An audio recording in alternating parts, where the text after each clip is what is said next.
Okay, hello everyone. Here I want to provide a tutorial on how to back up data to Google Drive on Samsung A35 5G device. Well, storing data on your device can take up a lot of space over time, slowing down its performance. So by backing up data to Google Drive, you free up space on your device, allowing it to run more smoothly.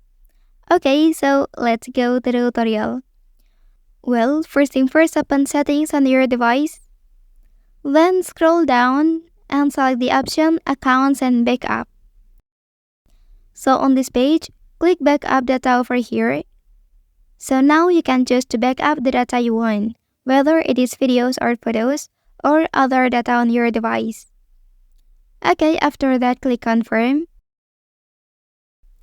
So click on this option and choose whether you will use Wi-Fi or mobile data to back up your data to Google Drive.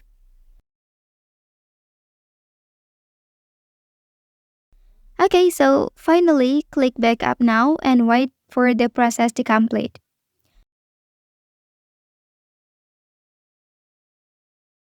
Well, that's the tutorial on how to back up data to Google Drive on Samsung A35 5G device. If you are helped by this video, don't forget to like and subscribe to get other information from this channel. Thank you.